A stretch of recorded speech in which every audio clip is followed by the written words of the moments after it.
Moi, j'aimerais bien faire une académie, genre, bah, tu sais, la salle où ils s'entraînent dans les X-Men, tu vois, où ça recrée des situations. Bon, c'est un peu utopique, mais ouais, c'est vrai. J'aimerais bien avoir une académie de super-héros où, bah, tu rentres, t'as des gens qui font du parcours là, ensuite t'as un mur d'escalade, après t'as des gens, ils font du combat sur la droite, et puis après, une salle pour faire des conférences où, voilà, chaque semaine, t'as un intervenant qui vient t'apprendre un truc nouveau. Ouais, c'est un peu.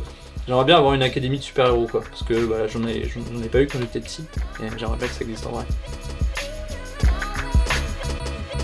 Alors, je m'appelle Guillaume, j'ai une chaîne YouTube qui s'appelle Super Echo et j'ai 28 ans. À la base, j'ai fait des études de journalisme et j'ai fait les cours Florent, donc j'étais dans un double cursus un peu audiovisuel, on va dire, parce que dans le journalisme, je pouvais faire par exemple caméra, radio, écrit, et en cours Florent, bah, je faisais de l'acting, donc soit théâtre, soit vidéo aussi, donc on va dire que c'était quand même plutôt autour déjà du cinéma et de l'image. Donc ça, c'est ma formation. Après, sportivement, j'ai toujours un peu tout fait, hein. Donc j'ai pu faire aussi bien du foot, du parcours, du basket, du tennis, j'ai un peu tout testé et donc j'ai jamais eu un sport vraiment propre, même si ma passion ou le sport que je préfère aujourd'hui c'est le parcours, même si je pratique pas tant que ça, quoi.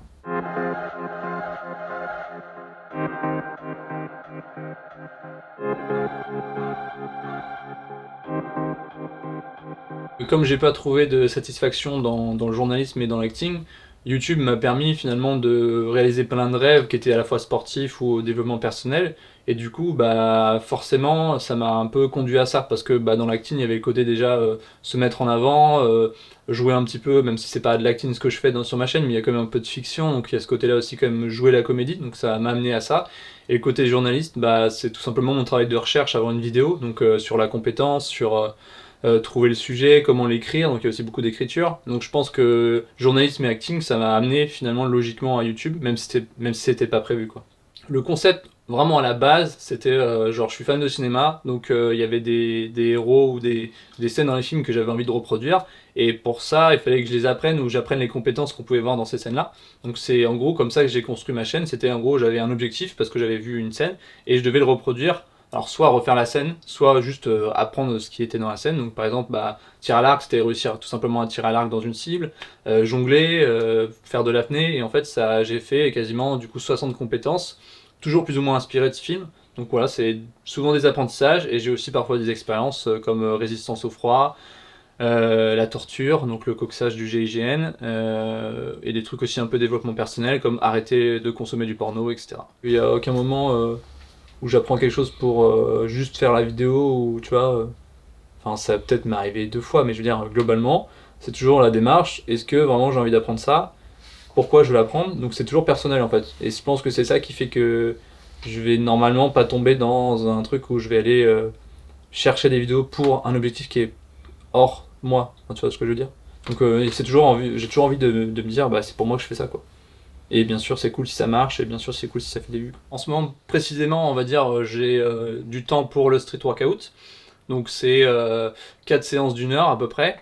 Plus j'ai du temps après personnel sur les étirements, tout ça. Donc, on va dire que c'est quand même des compétences, même si c'est pas pour une vidéo. Et par exemple, en ce moment, c'est ambidextre. Donc, je passe, je crois, j'ai 2 heures où je vais faire différentes activités pour devenir ambidextre. J'ai l'écriture main gauche, je fais du dessin main gauche. Après, je fais toutes les tâches du quotidien, donc je sais pas, par jour, c'est. En tout, je pense que ça peut être 3 heures, 3 4 heures. Mais ça va dépendre des cycles. J'ai des cycles où j'ai 2 compétences en même temps, donc je fais par exemple une le matin, une l'après-midi. Et après, j'ai des cycles où quand j'ai fini, bah, je fais que du montage toute la journée. Donc ça varie, mais voilà, c'est à peu près ça. Aujourd'hui, je fais tout sur la chaîne, donc je fais à la fois écrire le sujet, trouver le sujet, j'ai pas besoin parce que j'ai déjà les idées, mais en gros, écrire le script. Ensuite, ça va être trouver les accessoires si j'en ai besoin, donc que ça soit les balles de jonglage ou les couteaux papillons, parce que des fois j'ai des couteaux papillons dans les vidéos, ou des trucs comme ça. Enfin, j'ai plein d'accessoires à trouver. Et après, il y a du coup le tournage, souvent que je fais tout seul ou avec la cliposphère, ou les montages. Pour l'instant, je les fais aussi, même si le but c'est de les déléguer là bientôt à des gens qui sont beaucoup plus forts que moi au montage. Je pense pas que j'aurais pu réussir à avoir ce train de vie là avec un job comme journaliste ou comédien. Enfin, peut-être comédien, oui, parce que j'aurais eu plus de temps, mais c'est la chaîne YouTube qui m'a permis d'avoir ce mode de vie qui me plaît, tu vois.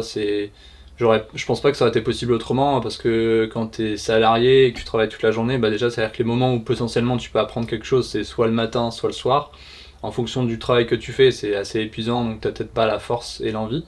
Donc c'est aussi pour ça que très tôt, moi je me suis dit, ok, peut-être que le CDI c'est la stabilité, mais ça me permettra pas de faire ce que j'avais vraiment envie de faire. Donc j'ai pas cherché à rentrer dans un emploi et voilà quoi. Donc ouais, je me suis dit, bon, quitte à être pauvre, autant pendant un temps faire YouTube et rien gagner et au moins avoir le temps de faire ce que je fais, et puis un jour ça paiera quoi.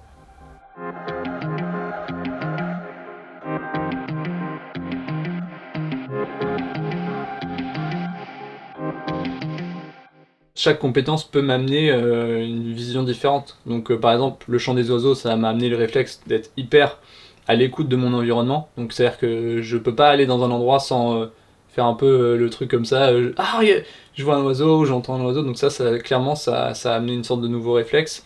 Par exemple, le fait de faire 30 jours pieds nus, ça fait que bah, je peux me dire à des moments, j'enlève mes chaussures et je marche pieds nus.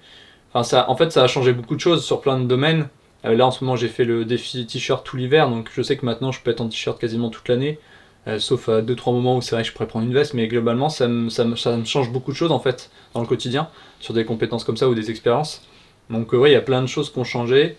Après, par rapport au parcours, forcément, ça te donne une vision où comment tu regardes ton environnement, donc des choses que tu peux grimper, que tu peux franchir. Aussi, via la grimpe urbaine aussi, il y a le côté, voilà, quand je regarde un immeuble, je vois pas forcément juste un immeuble, je vois un potentiel obstacle à escalader. Donc il y a plein de choses, toutes mes compétences ont parfois amené des trucs comme ça, soit temporaires, soit à long terme, mais ouais, ça change.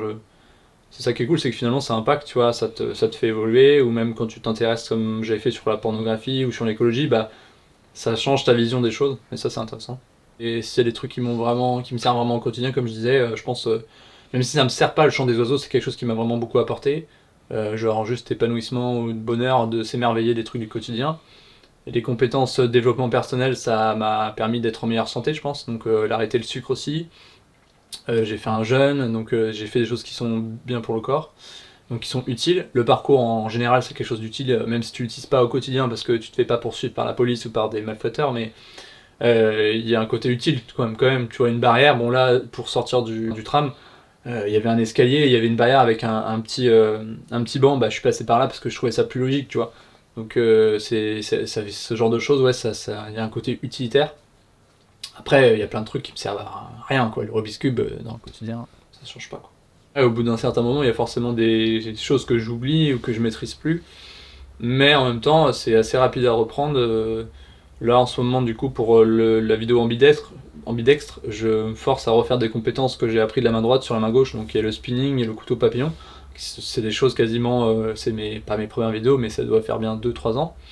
Et ça revient, hein. Enfin, voilà, je l'ai jamais perdu du droit, mais c'est vrai que du coup, l'apprendre sur le gauche, ça va vite aussi parce que tu sais comment tu l'as appris. Il y a des trucs de côté forcément, mais ça revient vite. Et après, par contre, il y a des trucs où vraiment, c'était vraiment un one shot. Et bon, je sais clairement plus le faire, quoi. Mais c'est pas grave, parce que le but, c'est plutôt de motiver des personnes qui découvrent ça à l'apprendre et eux à devenir bons dans ce domaine-là. Parce que moi, mon but, c'est pas d'être bon dans tous les domaines, donc c'est déjà de motiver certaines personnes à découvrir des choses et à les apprendre. Et puis moi, c'est juste de m'entretenir cette capacité d'apprentissage et de satisfaire ma curiosité, voilà, quoi.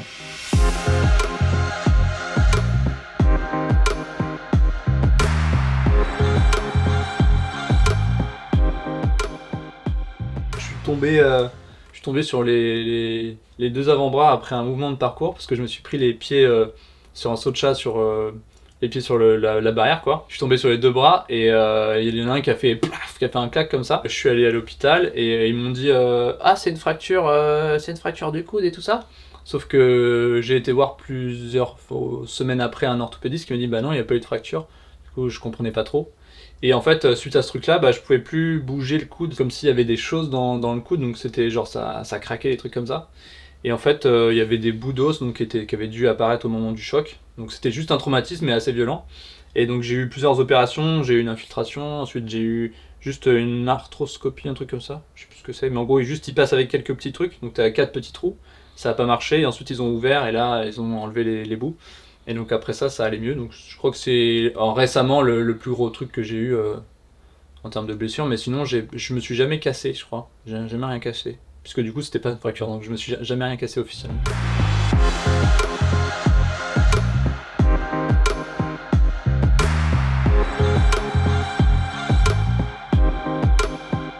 J'ai lancé ma chaîne avant de découvrir que ça existait, ce truc-là d'apprentissage, tu vois. Et après, j'ai découvert la chaîne de Mike Boyd, qui fait donc ce genre de format depuis à peu près la même période. Il avait dû commencer 2016, et moi j'ai commencé 2017. Et en fait, au bout d'un moment, j'avais fait plusieurs vidéos, et je me disais, ça se trouve, ça marchera pas, quoi. C'est pas... Personne ne fait ça. Et quand j'ai découvert sa chaîne, et en plus qui marchait très bien, je me suis dit, ah, purée, en fait, bon, si ça forcément, j'étais sûr que si ça marchait dans le YouTube anglophone, ça devait marcher en France.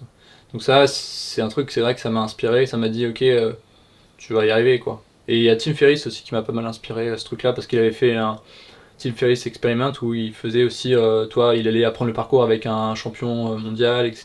Et ça m'avait un peu mal inspiré. L'objectif personnel par rapport à tout ce que j'apprends, c'est de devenir un peu un expert de l'apprentissage, parce que expert c'est quand même un grand mot, et il faudrait encore que je passe peut-être 10 ans, mais effectivement devenir un peu une référence, parce que bah ça se fait pas tant que ça en France, on est plus sur de l'apprentissage par cœur, ou sur l'apprentissage, on va dire, de texte, ou de tout ça, mais il n'y a pas l'apprentissage de compétences. Enfin, l'acquisition de compétences, c'est pas un truc qu'on diffuse ou qu'on apprend. Et je pense qu'il y a un peu un manque à combler, et c'est un peu ça que je fais vis-à-vis de ma chaîne YouTube. Et je me dis, voilà, à force d'avoir appris tant de choses, bah, j'ai aussi quelque chose à partager sur ça. Et c'est un peu l'objectif à long terme de la chaîne, quoi. C'est de devenir une référence aussi en apprentissage. Ce qui me motive généralement, c'est l'idée du résultat, forcément, et le plaisir aussi dans certaines activités. Bah, le street workout, il y a quand même un côté où des fois, pendant la séance, après plusieurs répétitions, t'es content, t'as une satisfaction, donc déjà ça motive intrinsèquement. Et après, il y a l'objectif de se dire, bah, dans 3-4 mois, je veux pouvoir faire ça, dans 6 mois, je fais une vidéo, dans 12 ans, pas 12 ans, 12 mois, je montre, je sais pas, le résultat à tout le monde, donc il y a un côté où ça alimente aussi la motivation. Et puis sinon, pour les vidéos, quand c'est des compétences, bah, ce qui me motive, c'est l'idée de me dire, je vais sortir une vidéo, et j'aurais réussi à atteindre un truc que je pensais pas possible et qui m'intéressait de ouf. Il y a l'idée de se dire, de créer en fait ce truc-là, de passer de l'idée au concret. Je trouve ça hyper motivant en fait de se dire que pour l'instant tout ce que j'ai voulu faire ça a marché, donc ce nouveau truc-là va marcher, et ça c'est excitant et ça donne envie de le faire. C'est des rêves, on va dire, tout simplement des rêves. Tu vois, moi j'ai toujours rêvé d'avoir une salle où je pourrais aller faire tous les sports que j'ai envie de faire, d'avoir aussi ce côté-là qu'on n'a pas à l'école de nous inculquer la capacité de débloquer des compétences. On nous apprend à apprendre, mais que bêtement, que du par cœur, que des dates ou que des trucs historiques. Mais on a moins ce côté d'apprendre à réfléchir, d'apprendre comment dire, comment tu fais finalement pour devenir bon dans un domaine, comment développer tes talents. Ça j'aimerais bien pouvoir l'inculquer du coup et pouvoir le partager, parce que c'est quelque chose que finalement j'avais pas. Et que si je l'avais eu, peut-être bah, j'aurais pu aujourd'hui avoir un domaine sportif où je suis extrêmement fort, parce que j'aurais eu très tôt comment dire, j'aurais su comment faire en fait. Et moi je savais pas, et pendant longtemps j'avais aucune idée de qu'est-ce qui fait qu'un mec est un champion sportif et qu'est-ce qui fait qu'un gars est juste banal dans un sport.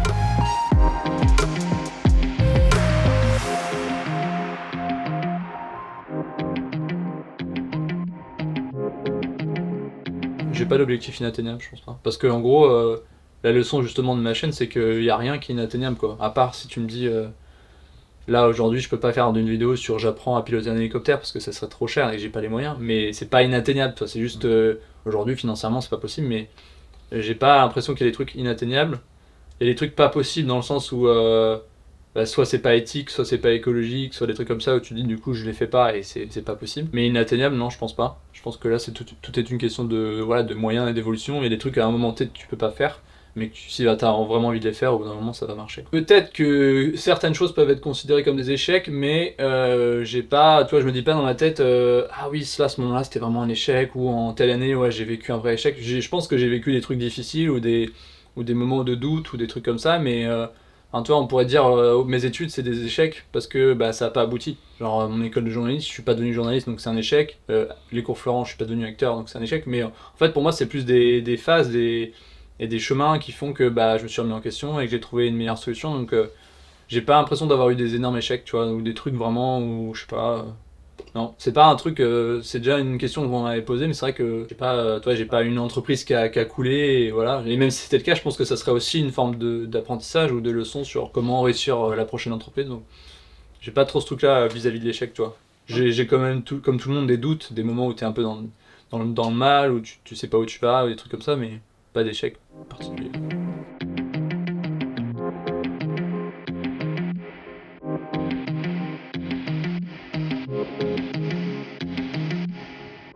La phrase que je dis souvent dans mes vidéos à la fin, c'est force et utilité, donc c'est un peu le côté que je respecte pas toujours parce qu'il y a des compétences qui ne m'apportent ni force ni utilité, mais globalement c'est quand même le truc intrinsèquement qui me motive et vers quoi je tends. Donc ça veut dire, en gros, une compétence pour moi, elle me rend plus fort, donc soit physiquement, soit mentalement.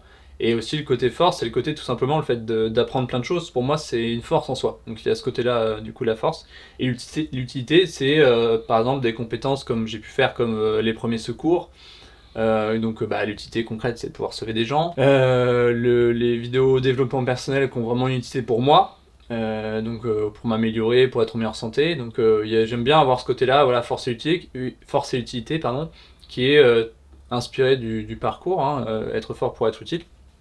Qui est d'ailleurs, je sais pas si vous savez, mais c'est pas David Bell qui a inventé être fort pour être utile. Ça vient de George Herbert qui avait créé la méthode naturelle, je sais pas si vous connaissez, qui est donc l'hébertisme, ça s'appelle, et c'est lui qui a priori a théorisé pour la première fois être fort pour être utile, qui après bien sûr a été repris dans le monde du parcours. Et donc moi c'est ça qui m'avait inspiré, qui m'inspire toujours d'ailleurs dans cette devise là, quoi. Tu fais pas juste des choses pour, qui sont inutiles, quoi. Il y a vraiment un côté, pour moi ça ressemble aussi à la devise des super héros, tu vois, c'est être fort pour être utile.